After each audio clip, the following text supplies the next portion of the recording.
Ayat 9 dulu. Inilah riwayat Nuh. Nuh adalah seorang yang benar dan tidak bercela di antara orang-orang sezamannya. Dan Nuh itu bergaul dengan Allah. Nuh memperanakan 3 orang laki-laki, Sem, Ham, dan Yafet. Ayat 9 saya bahas dulu. Inilah riwayat Nuh. Ini nggak main-main. Inilah riwayat seorang petani. Zaman dulu hanya ada 2 profesi, yaitu petani, lalu habis itu peternak. Kain dan Habil, dua-dua anak Adam dan Hawa, yang satu mempersembahkan korban dari hasil buminya, yang satu dari ternaknya. Nuh juga turun-temurun belum jauh dari Adam itu. Tapi Nabi Nuh bisa buat kapal. Jadi ayat ini sendiri sudah tidak masuk akal. Seorang petani membuat vessel. Ini aja sudah membuat pikiran saya seperti blow up, sudah meledak. Dari perjanjian lama itu kita melihat mujizat Tuhan dan jangan kasih Tuhanmu itu batas dalam hidupmu. Seorang yang berkecimpung di agrikultur, beratus-ratus tahun zaman dulu orang hidupnya ratusan tahun usia. Tapi waktu Tuhan berkata sama dia, kamu buat kapal, dia percaya, terjadilah. Kita nggak boleh ngawur. Tapi di tahun pergeseran yang hebat dan besar ini, ada berbagai macam mujizat yang tidak masuk akal yang Tuhan sediakan bagi orang yang percaya. Kalau Tuhan memberitahu kepada kita, aku akan memakaimu begini, jangan bantah. Kalau Tuhan berkata, kamu harus berubah, percayalah, dia yang suruh kita berubah, memberi kita kuasa perubahan itu. Inilah riwayat Nuh. Nuh adalah seorang yang benar dan tidak bercela. Dia seorang yang benar dan tidak bercela. Masa sih? Kalau kita baca nanti ayat-ayat berikutnya, di kebaktian terakhir yang nanti malam hari ini, saya akan bahas bagaimana kita bisa belajar dari kesalahan. Nuh punya celah. Kita semua tahu, saya kasih bocoran. Nuh itu pertama kali mencicipi anggur, dia suka, lalu nanti berlebihan, lalu dia mabuk, lalu dia sempat telanjang dilihat sama putranya sendiri. Bukan berarti orang kalau di mata Tuhan benar dan tidak bercela itu dia tidak belajar dari kesalahannya. Kesalahan apapun yang Anda sudah alami di belakang itu sudah gak relevan. Yang penting Anda belajar daripadanya. Nuh juga tidak sempurna. Benar dan tidak bercela itu bukan berarti sempurna. Gak ada orang sempurna di dunia. Yang ada hanya orang yang belajar. Selama Anda dan saya masih mau belajar dari Tuhan, dari kebenaran yang terutama, bahkan dari kesalahan. Dan orang yang paling smart adalah orang yang belajar dari kesalahan orang lain, tidak usah diulang dalam hidupnya. Selama kita mau belajar, janganlah hukum dirimu. Jangan hukum diri sendiri. Karena Tuhan belum give up. Tapi orang yang menyerah itulah yang telah melepaskan Tuhan. Tapi selama Anda tidak menyerah dan Anda tahu Allah tidak pernah give up atas hidupmu, dia tidak pernah menyerahkan hidupmu pada setan. Lawan. Apapun yang selama ini menjatuhkanmu, minta kuasa Roh Kudus di situ. Nuh ini luar biasa, bukan berarti dia tidak ada kesalahan. Dia adalah orang yang benar dan tidak bercela. Artinya dalam bahasa Inggrisnya, and Noah was pure. Pakai kata murni. Yang penting respon hati. Segala sesuatu yang kita alami dalam hidup kita, responi Tuhan. Respon itu pilihan pribadi. Kondisi sikon di sekeliling kita, itu adalah kedaulatan. Kita nggak punya kuasa dalam hidup ini lebih daripada pilihan bebas kita. Nasib itu tidak ditentukan oleh nasib kita. Nasib itu ditentukan dengan pilihan kita. Meskipun kalau kita memilih Yesus lalu hidup kita nggak mulus, it's okay. Saya mendingan hidup saya nggak mulus tapi bersama Yesus. Daripada hidup saya baik, hidup saya itu oke, hidup saya itu berkelimpahan tapi karena melanggar firman Tuhan. Nuh orang yang benar dan tidak bercela. He was holy and pure even though he wasn't perfect. Dia itu suci di mata Allah, kudus dan murni. Karena dia selalu meresponi, bahkan ketika dia salah, dia meresponi Tuhan nantinya. Dia tetap serahkan apapun yang tersisa kepada Tuhannya. Yang penting pokoknya respon hati. Sudahlah, lupakan yang lalu, mengarah pada tujuan. Kalau di belakang Anda ada cacat celah, yang penting di depan jangan cacati. Jangan celah masa depanmu. Masa depanmu itu bergantung masa kini pilihanmu. Tahukah, apa yang saya pilih sekarang ini sebentar lagi akan membawa saya ke masa depan saya. Tahukah, kebaktian satu ini sekarang sebentar lagi akan jadi masa lalu kita besok hari Senin waktu kita breakfast with God. Kita tuh selalu hidup di 3 musim waktu. Dan semuanya itu dikumpulkan di masa sekarang. Pilihanmu itu menentukan. Tempat kita berpijak sebentar lagi akan jadi sejarah. Dan di mana kita berada ini, pilihan bebas kita akan menentukan apa yang di depan nanti menjadi buah. Nuh adalah orang yang benar dan tidak bercacat celah. Karena respon hatinya. Respon itu kan, kalau kita sadar, kalau kita bisa, kalau kita waras, jikalau kita diperhadapkan dengan sebuah pilihan mengampuni atau membenci, pilihlah mengampuni. Dikasih pilihan untuk setia kepada pasangan atau selingkuh, pilihlah setia. Nah, bagian itu enggak dia utak-atik sama Allah. Itu adalah bagian respon hatimu. Dan di area itulah Tuhan memandang Nuh bersih. Karena dia sekalipun pernah gagal, dia selalu berusaha memilih jalan Tuhan. Tahun ini janganlah Anda lepaskan pertahanan. Tahun ini jangan jadi orang Kristen asal-asalan. Kalau kita mau lihat rekor kita tahun lalu, pasti ada bagusnya, ada buruknya. Tapi tahun ini pokoknya matamu tertuju ke Kristus. Tuhan, beriku kekuatan agar aku selalu memilih jalan Tuhan dan bukan jalan setan. Tahun ini arahkan kompas hatimu kepada pelayanan, bukan membolos pelayanan. Ke gereja beribadah, bukan menjauhi persekutuan dengan saudara seiman. Bekerja dengan rajin, kalau orang-orang yang sekolah mahasiswa, kerjakan tugasmu, bukan mencontek intinya, atau bukan malas-malasan. Pokoknya orang yang benar dan tidak bercacat celah itu menggunakan haknya, menggunakan pilihannya untuk perkara-perkara Tuhan. Oh, dia adalah seorang yang benar dan tidak bercelah di antara orang-orang sezamannya. Tuhan punya komentar bahwa Nuh adalah orang yang benar di antara orang-orang sezamannya. Gampang. Kalau mau kita lihat apakah ada Yesus di hidup kita adalah coba bandingkan hidupmu dengan orang-orang sekelilingmu. Tapi jangan jadi orang yang sok suci. Jangan jadi seperti orang Farisi, aku enggak seperti orang itu. Tapi penting dari waktu ke waktu kita refleksi diri. Tahun lalu 2023, sudahkah hidupku beda dengan orang-orang yang ada di sekeliling saya? Kalau mereka menyembah berhala, apakah saya tetap setia kekristenannya? Kalau teman-temanku di tempat kerja pada korupsi, apakah aku bersih?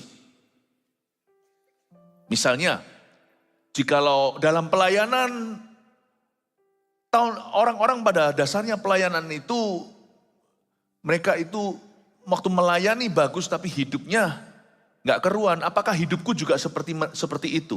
Penting sekali kita bisa compare hidup kita dengan our surrounding atau sekeliling. Apakah kita ini hidupnya beda dengan orang-orang sejaman kita? Jangan buat goal tahun ini aku jadi sempurna. Cukup jadi beda. Tanya pada dirimu sendiri, apakah aku berbeda? Itu menjadi tolak ukur kita apakah kita bertumbuh. Demikian pula orang-orang di rumah kita. Apakah mereka bisa melihat hidup kita itu berbeda dengan orang-orang sejaman kita? Atau orang-orang sejawatan? Dan tahun 2024 saya punya goal resolusi dalam hidupku. Tahun ini bukannya saya mau jadi lebih kaya, lebih terkenal, bukan. Tahun ini dan tahun lalu, nanti Desember lawan Desember, atau Januari lawan Januari, apakah saya hidupnya beda dengan 2023? Kalau 2023 dulu kena sedikit masalah, aku sudah langsung lesu. Tahun ini apa aku lebih kuat? Seperti Amsal katakan, kalau kau lemah pada saat dalam masalah, betapa kecil kekuatanmu. Masalah di tahun 2023 yang bisa melumpuhkanku, tahun ini apakah aku lebih tabah? Saya tidak pernah membuat target tahun ini saya nggak punya masalah. Tetapi masalah yang sama saya akan compare apple to apple. Saya akan compare kepala dengan kepala. Kalau tahun lalu aku gentar, tapi tahun ini apakah aku maju tak gentar? Saya harus bisa punya tolak ukur. Sedangkan kalau kita peduli dengan kesehatan jasmani kita, dikit-dikit kita ke lab, kita cek kolesterol, trigliserida. Orang mau cek jantung itu pakai treadmill ya kan, kalau sudah mulai berusia dilihat apakah ritme jantungnya sehat. Kenapa kita tidak bisa mengukur sendiri kesehatan rohani? Kita perlu. Tahun ini di awal Januari saya mulai banyak merenungkan. Apa yang saya mau targetkan tahun ini? Target pelayanan ada seperti Anda target kerjaan. Tapi itu semuanya bukan yang terutama, itu sekunder. Target ke satu adalah, am I different? Am I living different this year? Apakah hidupku tahun ini berbeda dengan last year, dengan tahun lalu? Saya mau bertumbuh. Problema orang Kristen adalah 40 tahun di padang gurun tapi muter-muter terus seperti orang Israel di perjanjian lama. Never. Targetkan pertumbuhan rohanimu. Orang bergaul dengan Tuhan itu gak pernah muter. Orang kalau bergaul akrab dengan Tuhan itu maju. Saya dorong Anda untuk punya ambisi itu. Ini yang saya sebut sebagai ambisi rohani. Kalau kita muter-muter terus di situ, kita buang-buang gizi sorga. Kita hanya menjadi pendengar, bukan pelaku firman. Seperti tanaman yang ditanam, tumbuh-tumbuhan yang ditanam di tanah, lalu hanya menyedot gizinya tetapi tidak berbuah. Yang seperti itu akan Tuhan kutuki seperti Tuhan mengutuki pohon ara. Hidup kita harus berbeda. Dan coba lihat lagi di ayat 9 kita baca terus. Inilah riwayat Nuh. Nuh adalah seorang yang benar dan tidak bercela di antara orang-orang sezamannya. Dan Nuh itu hidup bergaul dengan Allah. Ini terngiang-ngiang malah jadi judul khotbah kebaktian pertama. Hidup bergaul dengan Allah. There's one lifestyle we must all have. Satu gaya hidup kita semua harus punya. Yaitu gaya hidup bergaul dengan Allah. Bergaul dengan Allah. Jangan targetkan pengetahuan. Pakai pengetahuan firman yang Anda dapatkan untuk Anda aplikasikan. Bergaul dengan Allah itu pengenalan, bukan pengetahuan. Pewahyuan, bukan pengetahuan. Orang bisa tahu segala sesuatu, bahkan kutip ayat. Meskipun saya juga banyak memorize, banyak mengingat ayat-ayat karena itu berguna bagi saya. Pada akhirnya ketika kita dihantam sesuatu, hanya orang yang kenal Tuhannya yang akan bertindak. Tapi orang yang tahu tidak akan berbuat sesuatu. Kenapa ya teman saya punya masalah lebih berat dari saya, tetapi dia bisa percaya Tuhan, saya kok nggak bisa. Itu pengenalan, teorinya sama, kenalnya beda. Jangan berkecimpung di level belief, tapi di level trust. Bedanya kalau bahasa Indonesia dua-dua sama, yaitu percaya. Bahasa Inggrisnya beda belief dan trust. Belief itu percaya, teorinya benar. Trust itu percayakan. Itu pengenalan. Itu pengenalan. Saya dorong Anda untuk bergaul dengan Allah tahun ini. Bukan untuk dapat sesuatu. Bergaul dengan Tuhan gak tentu dapat sesuatu yang materi. Bergaul dengan Allah juga tidak menggaransi mujizat terjadi. Tapi orang yang bergaul dengan Allah tahu hatinya. Dan dia akan selalu berjalan di poros kehendak Allah. Mujizat silih berganti, pengenalannya tetap di sana. Jikalau mujizat tidak terjadi, dia akan tetap pada Allahnya. Saya dorong Anda untuk bergaul dengan Allah tahun 2024. Jadikan goal dan ambisi setiap orang Kristen. Orang Kristen yang tidak ambisius dalam hal ini, itu orang Kristen yang mati rohani. Nuh memperanakkan 3 orang laki. Dia punya 3 sons, Sem, Ham, dan Yafet. Kita lihat sekarang ayat 11 kejadian berikutnya. Adapun bumi itu telah rusak di hadapan Allah dan penuh dengan kekerasan. Allah menilik bumi itu dan sungguhlah rusak benar. Sebab semua manusia menjalankan hidup yang rusak di bumi. Ayat 11 dan 12 tidak terlalu beda dengan kondisi dunia hari ini. Dunia tetap rusak dan malah rusak benar. Coba lihat ya, dunia sekarang itu jauh lebih parah daripada dunia dulu. Tetapi apapun yang kita lihat hari ini gak ada sesuatu yang baru di bawah kolong matahari. Semua yang kita lihat sekarang misalnya homoseksualitas itu sudah ada dari zaman Sodom Gomora.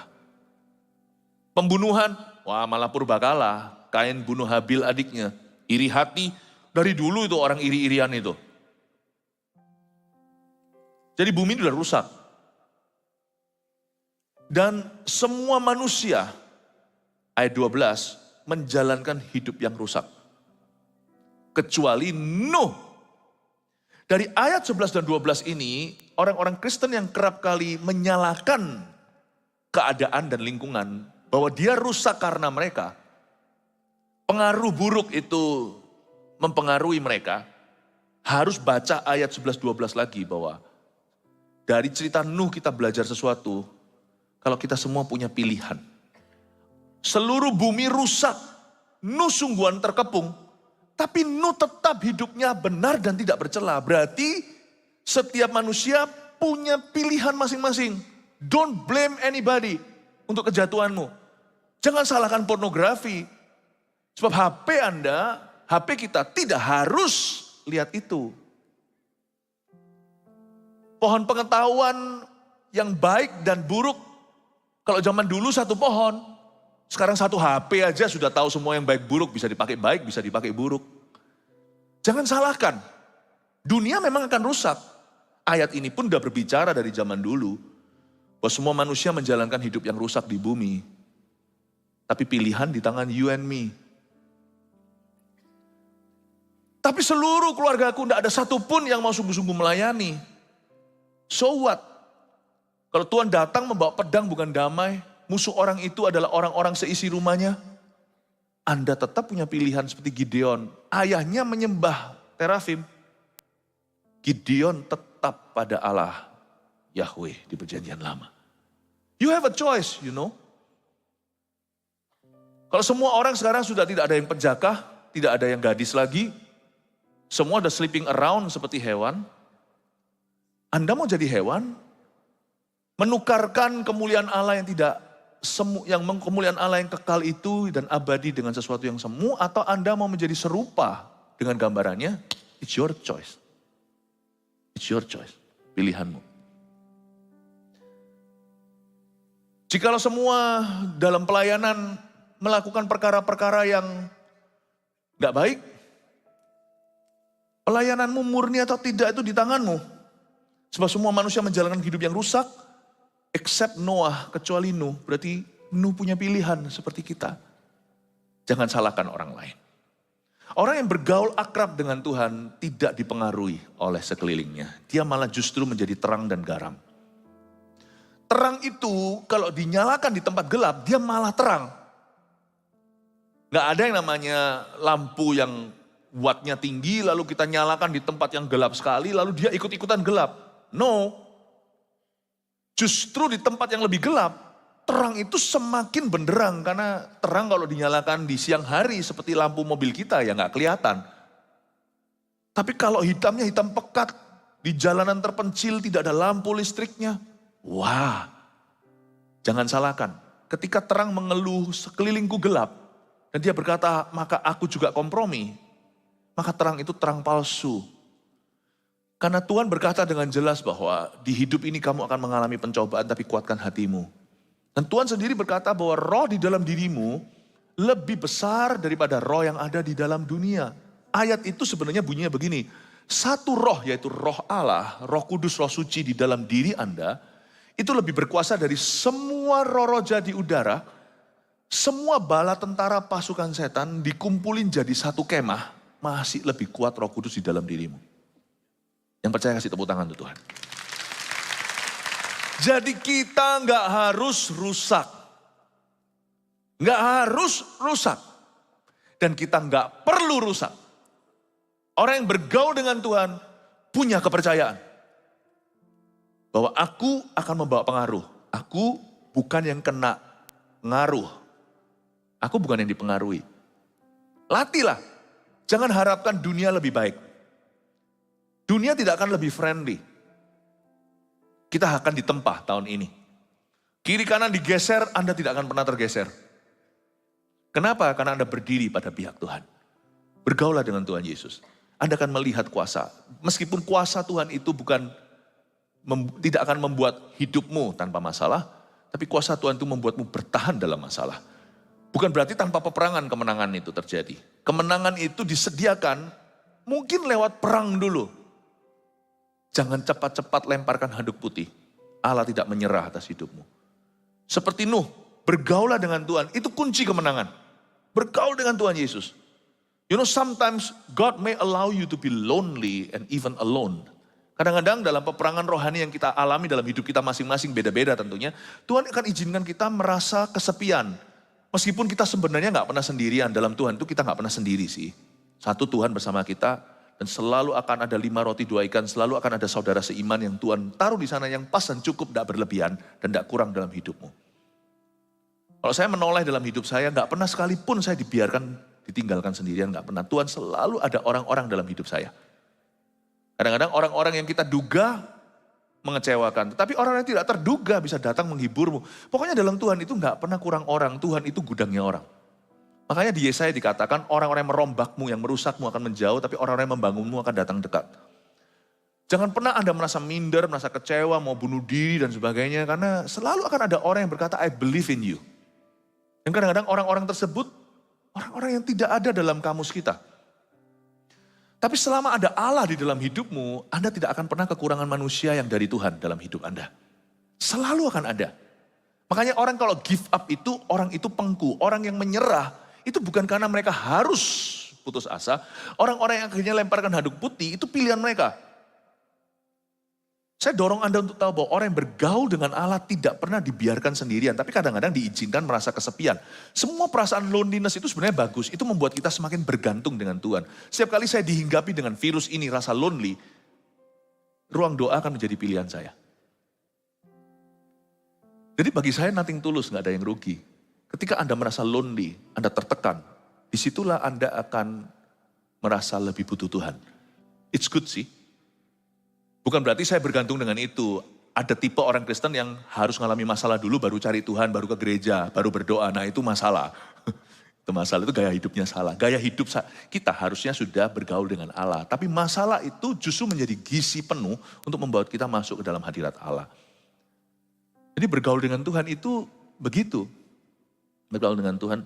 Kadang-kadang bergaul dengan Tuhan itu Tuhan ajak kita jalan melewati ular tedung dan anak singa. Tapi itu indahnya. Saya merasa bahwa perasaan lonely itu kadang-kadang sama Tuhan memang diizinkan. Padahal ada manusia-manusia yang Tuhan kirimkan, tapi kadang-kadang Tuhan putus hubungan.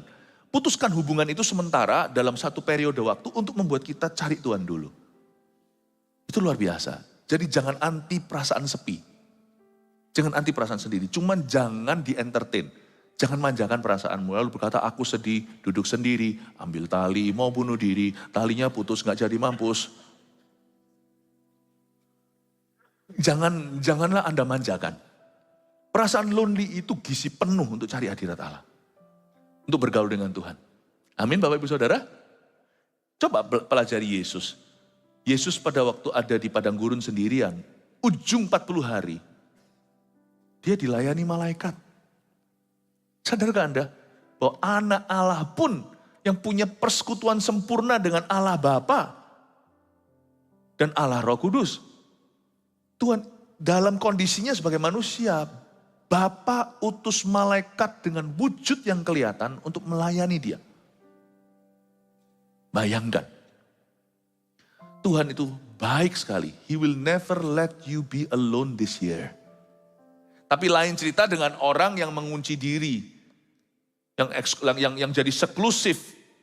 Ada pula orang-orang Kristen yang akan mundur, meninggalkan persekutuan saudara seiman, meninggalkan pertemuan-pertemuan seperti yang dibiasakan orang dan diperingatkan oleh Paulus, jangan dilakukan. Lalu habis itu mengunci pintu segalanya, dalam bahaya. Coba kalau Anda lihat semua dokumentasi tentang fauna, dunia hewan, singa itu mengaum-ngaum, hendak menerkam. Dalam hal ini bukan singa Yehuda, singa ini lambang setan. Kalau singa-singa itu mau makan kerbau-kerbau Afrika, dia cari mereka yang kesasar, yang tersesat, atau yang menjauhi dari kawanan. Meskipun gereja itu bukan Tuhan, tapi gereja itu dari Tuhan. CG itu adalah tempat-tempat pos-pos di mana kita itu ditanam. Ada pot-potnya. Sebenarnya kalau kita menjauhi itu, meskipun itu bukan Tuhan, kita semua punya Tuhan, I know, kita di rumah juga bisa sembahyang, saya tahu. Tapi ini kan juga dari Tuhan. Ini kan cara Tuhan memfasilitasi pertumbuhan. Dan Anda lihat ya, kerbau-kerbau itu ketika menjauh, mereka justru jadi mangsa. Apalagi kalau mereka terluka, si singa bau darah. Apalagi kalau ada luka hati, luka batin, salah sangka. Atau yang lemah lah, gak perlu harus luka. Apalagi setiap rusa-rusa wildebeest di Afrika itu yang baru melahirkan, itu baby-babynya hati-hati. Kalau dia gak dekat induk-induk, gak cuman dengan si mama rusa, tetapi juga dengan tante rusa, om rusa, semuanya. Itu kalau dia menjauh, semua kawanan macan itu akan melihat itu.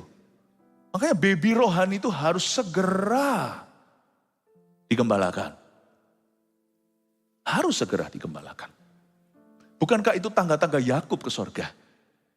Setiap orang sih taunya pokoknya aku punya Tuhan. Tapi gak semua orang bisa langsung melayang hebat, langsung naik ke situ. Ada tangga-tangga ke sana. Yakub ditunjukkan di Betel. Betel itu artinya rumah Allah.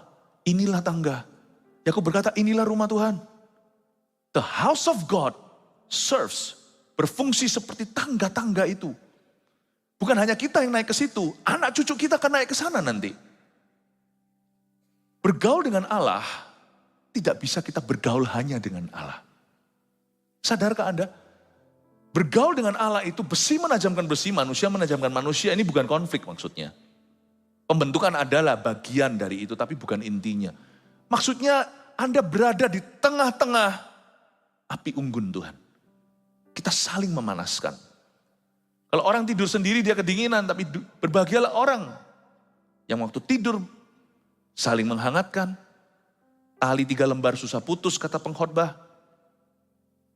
Bergaul dengan Allah tidak bisa eksklusif dengan Allah saja.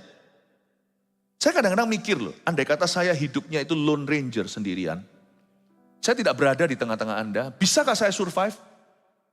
Bukankah umat Tuhan selalu berkata, wah imannya kuat segala, bahkan terjadi mujizat. Enggak, saya aja gak akan bisa survive.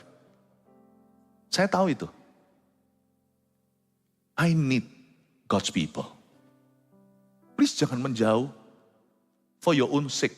Kalau saya ngomong gini motivasi saya bersih. Sungguhan. Saya tidak pernah takut kehilangan member. Karena gereja tidak pernah takut kehilangan anggotanya. Sebenarnya bukan gereja yang butuh anggota. Anggota yang butuh gereja. Pahami itu. Saya pun butuh gereja sebagai pendetanya. Saya dorong Anda. Jangan menjauh. Bergaul dengan Allah itu gak bergaul dengan Allah tok. Tapi harus bergaul. Bukan hanya bergaul dengan Roh Kudus doang atau saja. Bergaul dengan Allah itu berarti juga bergaul dengan umat Allah. Yang merombakmu akan jauh, yang membangunmu akan mendekat. Saya dorong Anda untuk lebih rajin beribadah. Untuk rajin pelayanan. Tapi atur waktu, jangan paksakan. Tuhan gak pernah minta sesuatu daripadamu, korban yang berlebihan. Tuhan tidak pernah meminta sesuatu yang Anda tidak punya. Allah kalau meminta sesuatu dalam kehidupan umatnya, selalu meminta sesuatu yang mereka miliki. Baik itu waktu yang Anda, bukan sisihkan, saya gak suka kata sisih. Kalau sisih itu seperti sisa. Tapi waktu yang Anda sudah kelola, time management yang bagus, ini untuk pelayanan, ini untuk kerja. Memang kalau secara kuantitas, kerja lebih banyak karena cekplok di kantor kan. Kecuali kalau Anda kerja di gereja, saya ini setiap hari ke gereja loh. Setiap hari ke gereja. Kantor saya juga di gereja. Tapi secara kualitas, kalau memang bukan kuantitas karena Anda di marketplace kerjaannya, pastikan bahwa waktu-waktu pelayananmu itu kau pakai sungguh-sungguh untuk bergaul dengan Allahmu dan bergaul dengan umatnya. Jangan dipakai untuk hal-hal yang gak perlu. Dan jika terjadi gesekan itu paketnya. Pastikan itu membuatmu menjadi serupa dengan gambarannya. Bukan membuatmu mundur teratur. Karena kita gak punya quantity. Pastikan kita dapat quality. Pelayanan itu harus membuatmu bertumbuh. Sebagai pengkhotbah aja saya berkhotbah 5 kali misalnya hari ini, besok 6 pagi pukul 4.30. Jemaat bertumbuh, semoga sih ini doa saya. Kalau nggak gitu, nggak akan kami berdoa sembunyikan di balik salibmu Allah beracara. Semoga sih Anda bertumbuh semua. Saya percaya Anda semua akan bertumbuh lewat firman yang dibagikan. Tapi saya juga harus bertumbuh yang membagikan firman. Waktu saya memberitakan firman seperti ini dan berkhotbah, bukan hanya Anda yang bertumbuh, saya bertumbuh. Apa yang saya pelajari setelah nanti saya turun panggung, lalu kebaktian berikutnya. Saya punya pengalaman dengan Tuhan waktu saya berkhotbah tadi. Oh iya ya Tuhan ya, Tuhan tuh baik ya. Bahkan hal-hal yang tidak saya pikirkan terucapkan. Kalau ada hal-hal yang masih nyangkut di hati, saya turun dari sini lalu ada yang namanya post preaching stress, itu ada. Semua preacher tahu itu. Aduh, tadi kok lupa ya mau ngomong ini. Nah, saya belajar untuk memiliki penerimaan diri yang cukup tinggi. Dua macam pengkhotbah yang asal-asalan, tapi pengkhotbah yang sungguh-sungguh itu ada tantangannya, ada jebakannya. Ada perfeksionismenya di dalamnya. Pasti ada sesuatu yang saya lupa katakan. Lalu saya turun ke bawah, kok lupa, andai kata jemaat, mesti jemaat perlu dengar ini. Kasih itu ada jebakannya. Mengasihi itu kan ingin memberi yang baik, yang terbaik. Kalau kurang itu rasanya tertuduh di sini. Tapi Tuhan ajari saya untuk menerima diri. It's okay. It's not what you say. Wow, saya bertumbuh. Saya pastikan setiap pelayanan itu saya tumbuh dulu. Kalau Anda melayani, Anda harus bergaul dengan Allah. Belajar sesuatu dari Roh Kudus. Jangan cuma pikirannya, aku sambut jemaat misalnya Asher. Tapi Anda belajar untuk bersuka cita, sedangkan hari ini mungkin kemarin Anda dapat masalah, gimana Anda tersenyum? Anda punya dua pilihan, memalsukan senyum, misalnya seorang Asher, atau Anda tetap memilih untuk tersenyum, menjadi berkat buat orang lain, dan sisihkan dulu masalahmu, dan percaya Tuhan akan menanggulanginya bersama dengan Anda esok hari. Bergaulah dengan Allah, lewat setiap tool-tool yang diberi. Jangan sia-siakan waktumu dengan Roh Kudus di dalam gereja. Amin Bapak Ibu Saudara. Belajarlah sesuatu. Nah sekarang kita lihat ayat 13. Berfirmanlah Allah kepada Nuh. Aku telah memutuskan untuk mengakhiri hidup segala makhluk.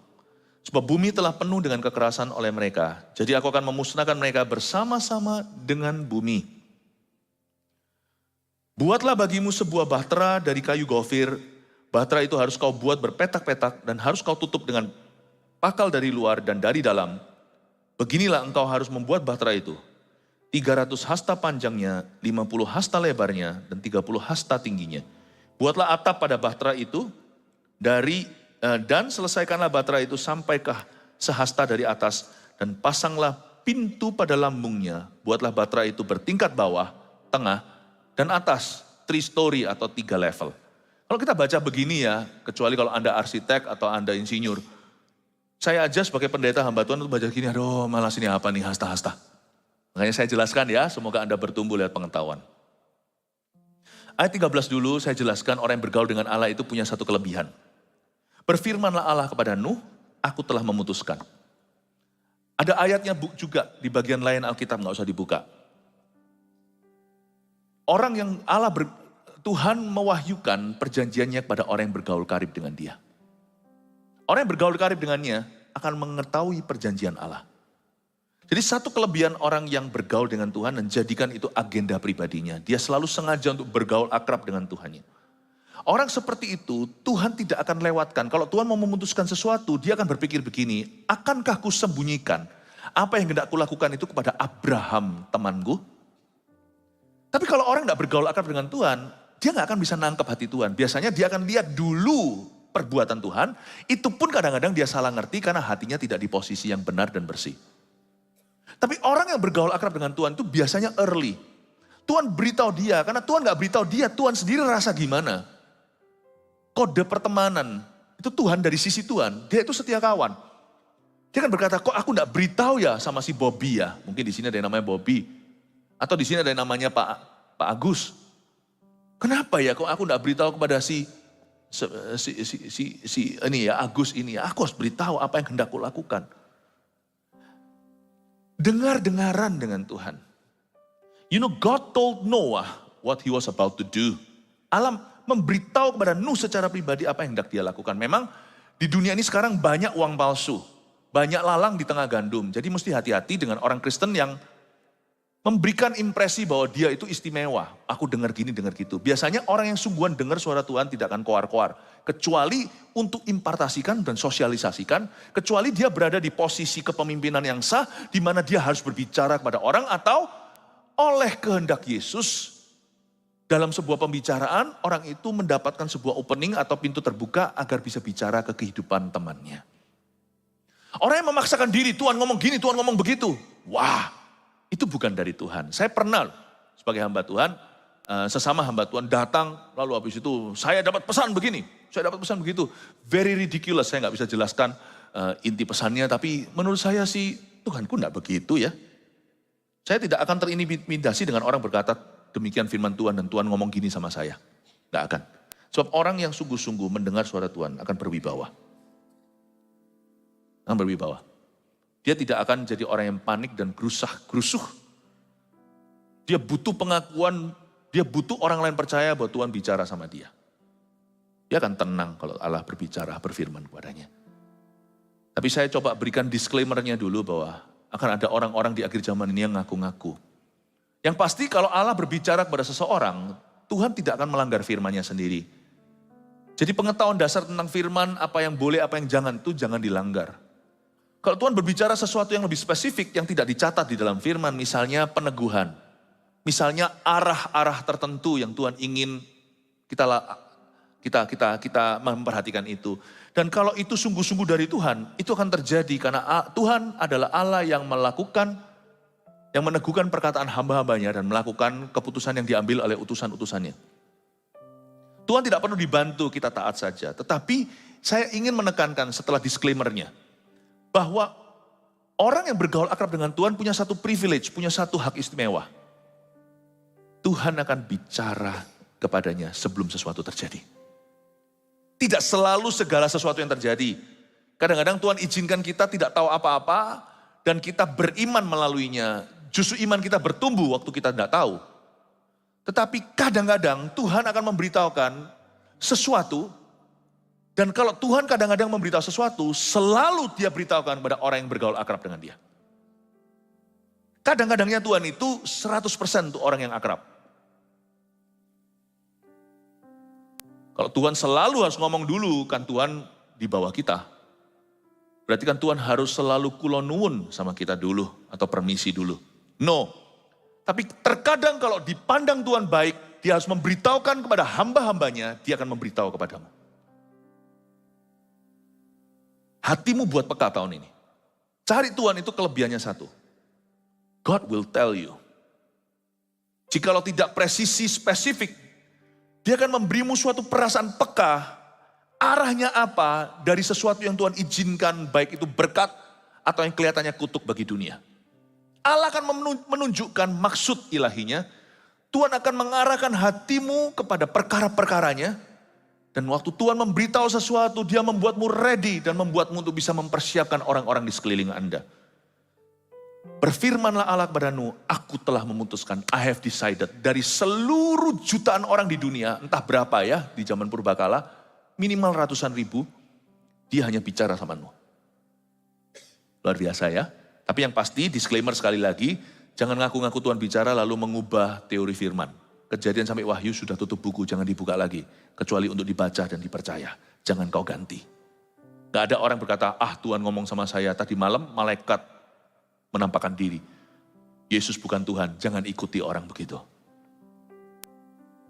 Karena Anda tidak lebih pangkat dari Yesus, yang harus berubah itu dirimu, jangan mengubah Yesus. Tapi kalau semua in Christ dalam Yesus, Tuhan menunjukkan sesuatu, my goodness, God will tell you. Allah akan memberitahu kepadamu. Dan kita percaya Tuhan memberitahu kepada gereja kita, bahwa tahun ini akan terjadi banyak pergeseran. Orang-orang yang memusuhimu, yang benci sama Anda akan menjadi pendukung nomor 1 nanti. Anda jangan kaget.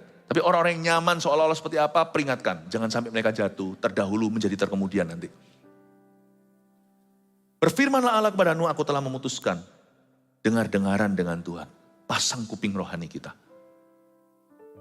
Ayat 14 saya sekarang jelaskan tentang bahteranya sedikit. Buatlah bagimu sebuah bahtera dari kayu gofir. Ada kata buatlah bagimu, dalam bahasa Inggrisnya make yourself. Tidak boleh didelegasi. Tahun ini ada hal-hal yang boleh Anda serahkan ke orang lain atau disubkonkan. Tapi ada hal-hal tertentu yang tidak boleh diwakilkan.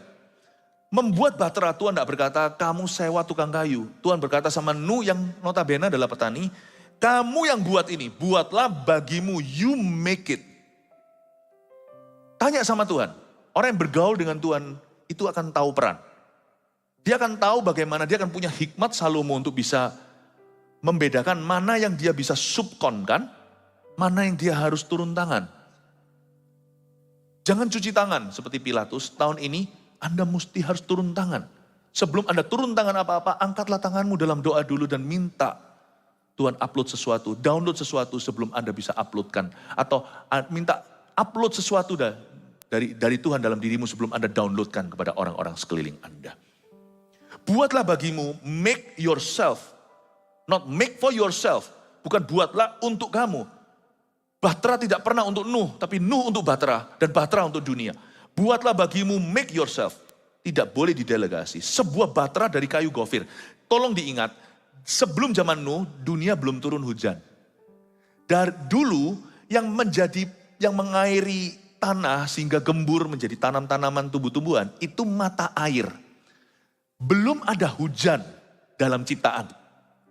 Jadi Nuh waktu diberitahu, kamu bikin bahtera dan sebuah bahtera dari kayu gofir.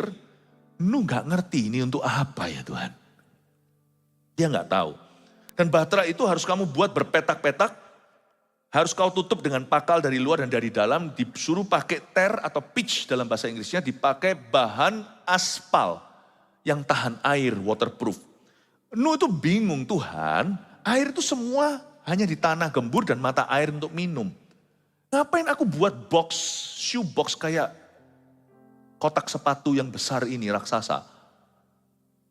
Dibuat dari kayu dan luar dalam harus dipasang, harus pakai pitch atau harus kau tutup dengan pakal atau pakai ter. Untuk apa ya? Semua itu ada simbolnya. Orang yang bergaul dengan Allah itu, apa yang di dalam tidak akan dia keluarkan. Apa yang dari keluar tidak ada. Luar terlindung dari dalam. Dalam tersimpan tidak keluar. Lihat ya orang bergaul dengan Tuhan ya. Dia itu punya pakal luar dalam. Yaitu pengaruh luar, air bah tidak akan meresap masuk ke dalam bahtera lalu mereka tenggelam mati di sana. Pengaruh dunia gak bisa masuk ke sini. Sorry, gak bisa. Tapi apa yang masuk ke kita gak akan bocor keluar. Orang yang bergaul dengan Allah tapi bocor mulutnya itu gak kenal Tuhan sungguhan. Kemuliaan Allah, kemuliaan raja dalam menyimpan rahasia. Itu di kitab Amsal. Anak-anak raja juga. Seorang anak Tuhan, seorang hamba Tuhan, yang kenal Tuhannya, apa yang masuk, tidak akan dia bocorkan. Orang yang bisa dipercaya bukan hanya oleh Tuhan, tapi oleh sesamanya. Are you like that? Sesuatu manifestasi orang yang bergaul dekat dengan Allahnya. Luar dalam ada pakal. Tapi ini bukan hanya bicara secara simbolis, tapi ini sungguhan bahtera dibuat begini. Kalau saya baca begini ini, Nuh mikir apa ya? Disuruh buat sebuah bahtera di atas gunung lagi. Dari kayu gofir. Ayat 15, beginilah engkau harus membuat bahtera itu. 300 hasta panjangnya, jadi panjangnya 150 meter. 50 hasta lebarnya itu 50 hasta berarti kurang lebih 25 meter. Coba bayangkan ya, 150 meter itu panjang. 25 meter itu lebarnya, 30 hasta tingginya itu 15 meter tingginya. Jadi ini bukan seperti kapal Titanic, ini seperti kotak sepatu, tapi raksasa. Dan kalau dihitung ini ukuran-ukurannya, saya sempat iseng dan riset, setengah daripada bahtera itu, size-nya supaya memberi Anda sebuah ide, gambaran, setengah. Kenapa saya bilang setengah? Karena di petak-petakan ada kamarnya Nuh, ada kamarnya anak-anaknya, anak menantunya. Nggak mungkin lah semua dipakai untuk hewan. Pasti ada tempat untuk persediaan makanan segalanya. Jadi saya cut aja ya. Dari semua hitungan matematika konstruksi ini, 150 meter panjang, 25 meter lebar, 15 meter tinggi. Kira-kira setengah kapasitas bahtera itu bisa menampung 136.560 domba atau kambing. Jadi itu betul-betul a big zoo. Gede itu tempatnya. Ini Nuh pasti mikir buat apa ini? Hujan setetes pun belum pernah turun rintik-rintik di dunia. Kita sekarang ngerti air bah karena kita pernah tsunami. Zaman dulu mereka berkata tsunami itu su apa? Nggak ngerti. It takes faith, untuk bergaul dengan Tuhan. Tuhan gak akan pernah menyuruh kita melakukan sesuatu yang absurd atau sesuatu yang gila. Tuhan akan melakukan, tapi Tuhan tidak berjanji melakukan semua yang masuk akal bagimu. Nggak masuk akal. Ada banyak proyek Tuhan itu nggak masuk akal di hidup kita. Makanya butuh iman. Makanya tanpa iman kita nggak bisa senangkan Tuhan. Dan disuruh buat atap pada batra itu segalanya, dia berkata untuk apa? Nanti di ayat 17 dijelaskan, sebab sesungguhnya aku akan mendatangkan air bah. Meskipun Tuhan berfirman air bah, dia nggak tahu air bah itu apa. Wong air hujan apa aja dia nggak ngerti. Lalu disuruh bawa ini itu, saya nggak bahas lah ayat-ayat berikutnya itu, kalau saya bahas itu bisa 1 jam lagi. Saya move on, lain kali saya jelaskan. Luar biasa loh dibutuhkan iman. Ayo catat aja 3 poin rangkuman ini sebelum kita breakfast with God tomorrow morning, besok pagi. Bergaul dengan Tuhan, 1, jaga hati selalu murni di setiap situasi. Pastikan Anda dan saya selalu menempatkan diri sebagai orangnya Tuhan di segala situasi. Jangan jadi orangnya orang, orangnya Tuhan. Semua orang begitu, kita tetap pegang teguh. Aku orangnya Tuhan. Kadang-kadang disalah ngerti, kadang-kadang sendiri. Tapi kadang-kadang juga enggak, kadang-kadang juga kita menuai pujian. Jadi orangnya Tuhan. I'm God's man. I'm a man of God. Dalam hal ini, pastikan seperti Nuh. Bergaul dengan Tuhan itu berarti jaga hati selalu murni. Padahal Nuh itu sendirian. Ratusan ribu jikalau bukan juta, semuanya hidup rusak di bumi. 2, dengarkan suara Tuhan sebelum melangkah. Belajar dengar-dengaran. Pasang kuping rohani. Tahun ini. Pasang kuping rohani. Bahkan di dalam ketidaktahuan kita pun kita bisa dituntun sama Tuhan loh. Gereja kita melalui pandemi kita malah bertumbuh, itu tuntunan.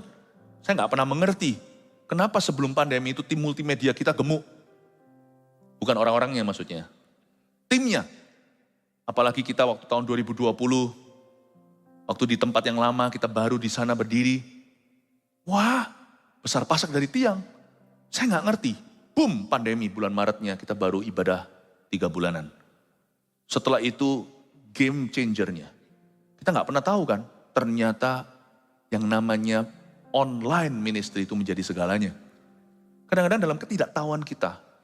Yang saya tahu adalah tim yang gemuk ini, kami cintai mereka, kami sayangi.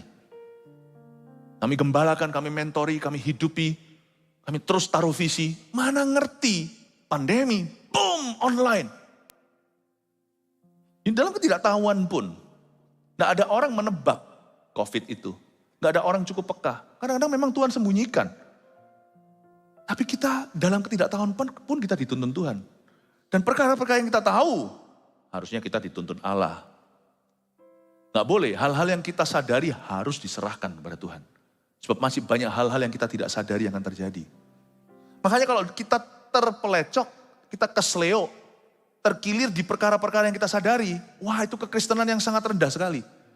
Hal-hal yang tahu aja kita kompromi kok, belum yang tidak terduga. Janganlah bergaul dengan Allah itu dalam perkara yang kita tahu dan perkara yang kita tidak ketahui. Bagian kita di perkara yang kita ketahui, bagian Allah dalam kedaulatannya. Saya tidak mau terkilir di area-area yang jadi tanggung jawab saya. Saya mau menjadi seorang responsible man of God. Manusianya Allah yang bertanggung jawab. 3, tetap percaya dan taat ketika tidak mengerti. Gak tahu apa ini air bah, kenapa pakai pakal lah segalanya, tidak tahu untuk apa dan bagaimana. Just do it. Lakukan itu. Ya, 3 poin sini Anda taruh dalam hati. Mari kita komitmen tahun ini untuk bergaul dengan Yesus dengan sungguh-sungguh hati. God bless you and me. Mari kita semua bangkit berdiri. Puji